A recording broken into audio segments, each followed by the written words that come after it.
Selamat pagi Ibu. Terima kasih atas kesempatan yang diberikan kepada saya. Kali ini saya akan mempresentasikan laporan saya, yaitu laporan analisis dan aplikasi prinsip termodinamika pada motor pembakaran dalam atau internal combustion engine. Nah, yang pertama-tama itu pendahuluan. Di pendahuluan itu ada latar belakang dan tujuan. Nah, latar belakangnya, motor pembakaran dalam atau internal combustion engine adalah teknologi kunci dalam penggerak kendaraan dan mesin industri. Nah, mesin ini mengubah energi kimia dalam bahan bakar menjadi energi mekanik melalui proses pembakaran. Prinsip kerja motor ini sangat bergantung pada hukum-hukum termodinamika seperti hukum pertama dan kedua yang mengatur konversi energi serta batasan efisiensi. Nah, sebagai salah satu komponen penting dalam transportasi dan industri, efisiensi pembakaran motor menjadi perhatian utama. Efisiensi ini sangat dipengaruhi oleh berbagai faktor seperti faktor rasio kompresi, yang kedua jenis bahan bakar dan desain mesin. Nah, dalam konteks modern, di mana efisiensi energi dan pengurangan emisi menjadi prioritas, memahami termodinamika, memahami prinsip sangat penting. Nah, langsung yang kedua yaitu tujuan. Yang pertama, menganalisis penerapan prinsip-prinsip termodinamika pada motor pembakaran dalam.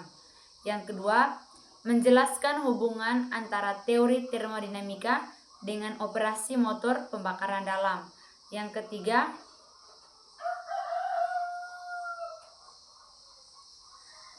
ketiga, memberikan rekomendasi untuk meningkatkan efisiensi motor pembakaran dalam melalui pemahaman yang lebih baik tentang proses termodinamika yang terjadi.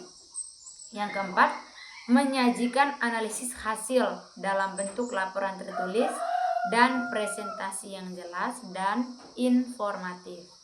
Nah, yang kedua itu setelah latar belakang, yang kedua itu landasan teori. Nah, landasan teori yakni prinsip-prinsip termodinamika yang mendasari operasi motor pembakaran dalam adalah dasar untuk memahami konversi energi dalam mesin ini.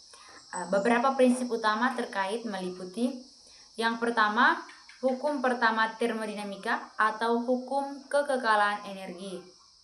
Nah, hukum pertama ini menyatakan bahwa energi tidak dapat diciptakan atau dimusnahkan, tetapi hanya dapat diubah bentuk dari satu bentuk ke bentuk yang lainnya.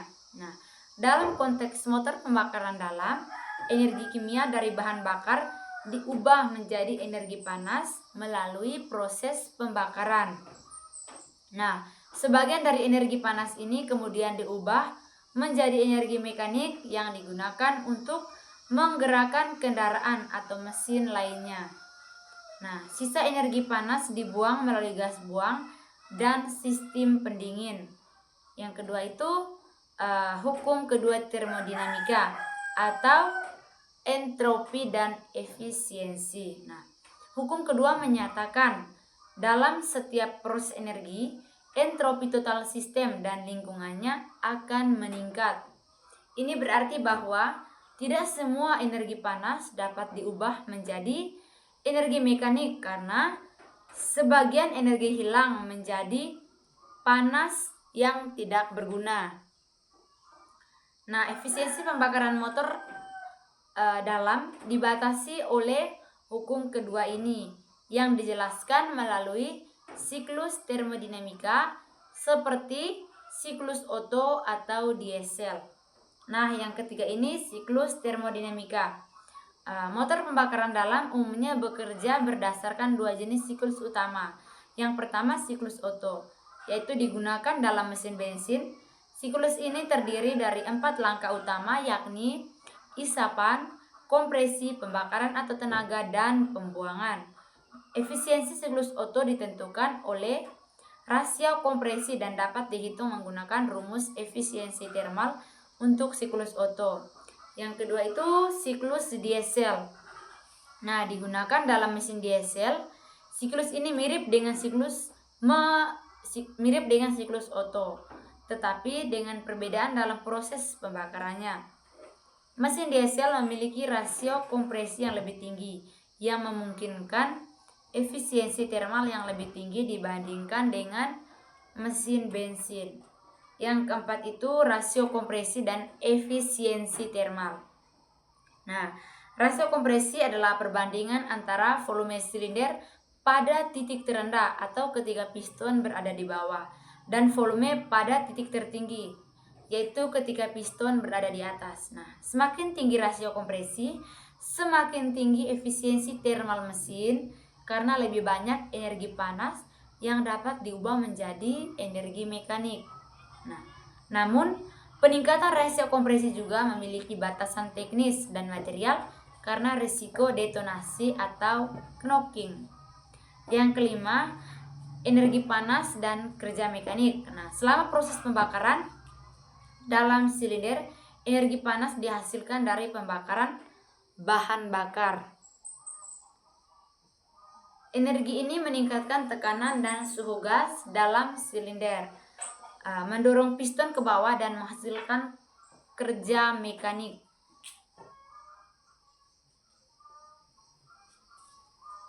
Yang keenam, efisiensi ideal dan praktis. Nah, efisiensi termal ideal dari motor pembakaran dalam dihitung berdasarkan asumsi kondisi ideal tanpa kehilangan energi. Namun dalam praktiknya ada beberapa faktor yang menyebabkan hilangnya energi, seperti memperbaiki mekanis, memindahkan panas, dan inefisiensi pembakaran atau tidak ada efisiensi pembakaran. Nah, yang berikutnya metode.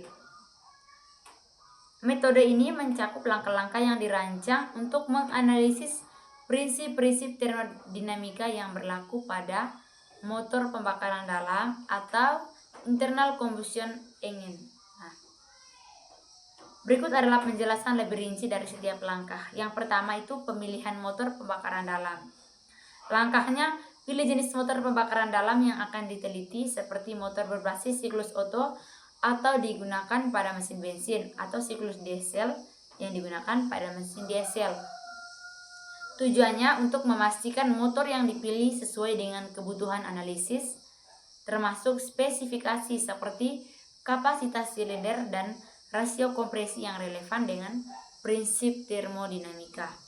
Yang kedua itu pengumpulan data teoritis. Nah, langkahnya kumpulkan informasi teoritis tentang siklus termodinamika yang digunakan dalam motor tersebut, termasuk parameter seperti tekanan, suhu, dan volume pada setiap fase siklus. Nah, yang tujuannya untuk menyediakan dasar teoritis yang diperlukan untuk memahami dan menghitung efisiensi termal motor. Yang ketiga itu simulasi atau eksperimen sederhana. Yang keempat, pengukuran data eksperimen.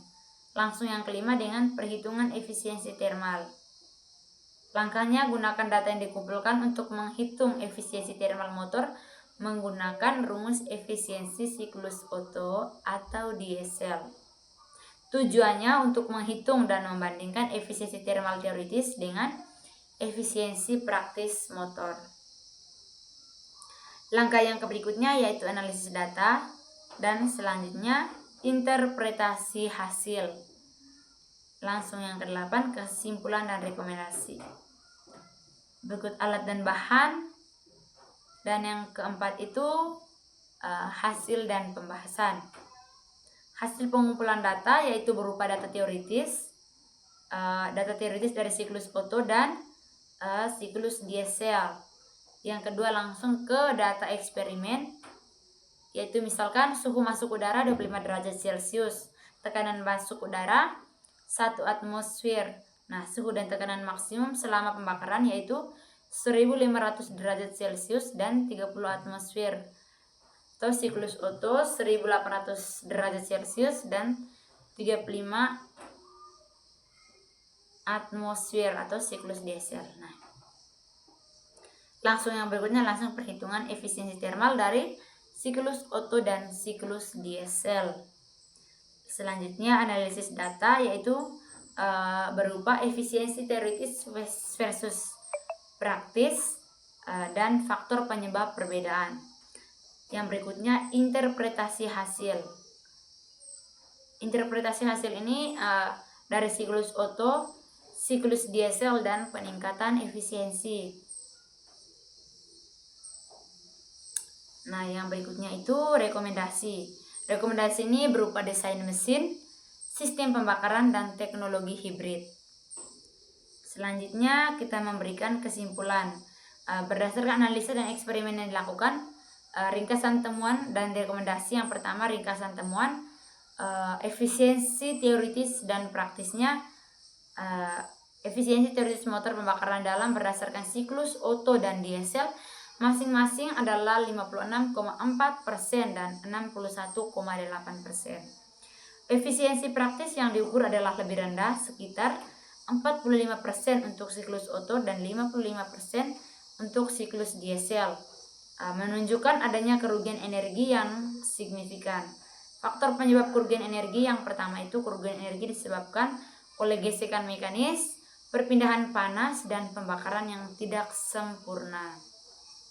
Yang kedua itu perbedaan rasio kompresi dan proses pembakaran antara siklus Otto dan diesel juga mempengaruhi efisiensi. Rekomendasinya yaitu peningkatan rasio kompresi, yang kedua pengurangan gesekan mekanis, dan yang ketiga optimisasi sistem pembakaran. Baik, sekian saja presentasi laporan saya. Sekian dan terima kasih. Selamat pagi.